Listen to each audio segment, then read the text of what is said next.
नमस्कार शेतकरी मित्रांनो, आजच्या व्हिडिओमध्ये आपण ऊस पिकाचा जो काही इतिहास आहे, जुना इतिहास, त्याबद्दल आपण सविस्तर माहिती जाणून घेणार आहोत. शेतकरी मित्रांनो, पहिल्यांदा ऊस या पिकाची लागवड कुठून सुरुवात झाली तर न्यू गिनी या बेटावरती प्रथम ऊसाची लागवड केली होती. जवळजवळ त्याला 8,000 ते 10,000 वर्षापूर्वीचा इतिहास होता. न्यू गिनी या बेटावर पहिल्यांदा कोणती जात लावली असेल तर नोबल किनी जात किंवा व्हरायटी त्यावेळेस प्रथमतः लागवड केली होती. त्याचबरोबर त्याला जुन्या काळामध्ये इक्षू म्हणायचे. प्राचीन इतिहासामध्ये त्याची नोंद आढळते. इक्षूची लागवड त्या ठिकाणी केली होती. त्याचबरोबर 8,000 ते 10,000 वर्षापूर्वीचा जुना इतिहास आहे. त्यानंतर आशिया आणि भारतभर संपूर्ण प्रसार झाला.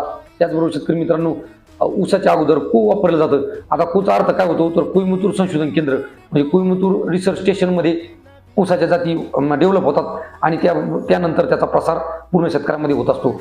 त्याचबरोबर शेतकरी मित्रांनो, 86-032 आणि 265 आज घडीला अतिशय प्रचलित व्हरायटी आहेत. त्यांचं उत्पादन पण चांगलं आहे. अशा पद्धतीने आज घडीला पूर्ण महाराष्ट्रामध्ये किंवा भारतामध्ये ऊस हे कॅश क्रॉप म्हणून ओळखलं जातं. धन्यवाद.